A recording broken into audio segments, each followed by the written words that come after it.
Today I'll be sharing some knowledge from Aboriginal and Torres Strait Islander traditions with thanks and gratitude to the elders and knowledge holders who've shared this wisdom.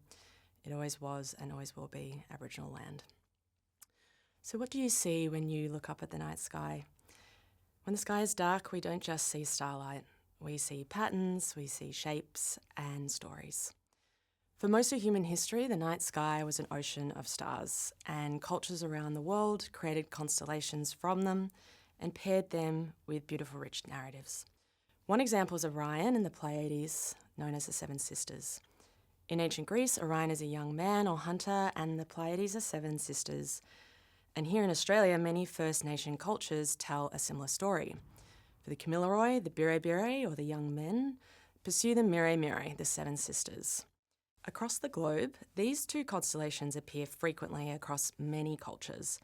And some of these stories come from cultural overlap, but others, like between the ancient Greek and many of the Aboriginal and Torres Strait Islander traditions, don't have a clear historical link.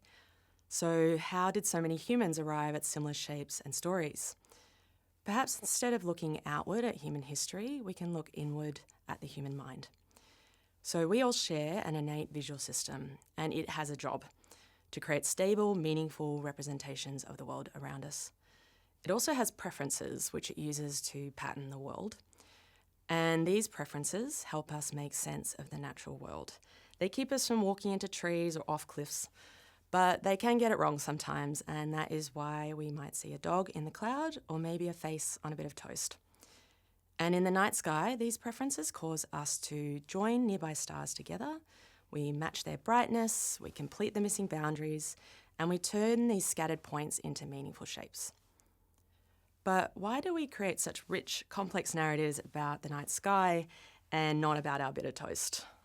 Well, there's another experience unfolding at the same time, and that's the experience of awe. And the night sky is one of the key places that we feel awe. Awe is the feeling we get when something vast stretches beyond our understanding and it expands our perspective and motivates us to seek deeper explanations and to try and explain the unexplainable. And maybe you felt it too, looking up and wondering, what does this all mean and what is my place within it? So how do we go about explaining something that is intrinsically unexplainable? This brings us to another core human preference, narrative. So narrative is the human mind's favourite way to understand ourselves and the world. After a long day of using our brain at work, what do we go and do? We go home and relax by consuming narrative content. Movies, TVs, books, podcasts are all narrative. A narrative links people, places and events together. It gives us cause and effect, and it helps us make sense of our lives. Narrative can provide us a North Star, and it can help us avoid crashing into the rocks of life. Or if we have already crashed, it can help us get back up and set sail for a new horizon. Night sky narratives are particularly excellent examples of guiding lights. The Kamilaroi narrative of the hunters chasing the young women is not only an intriguing narrative, but a moral lesson for young men on the responsibilities of entering adulthood. And it contains essential survival information about agriculture, planting and hunting. Indigenous knowledge systems are particularly sophisticated in the use of narrative. Narrative is very sticky for our memory. That means it's easily remembered and recalled. And Aboriginal and Torres Strait Islander people have utilised this stickiness of narrative to store thousands of years worth of knowledge all in their memory.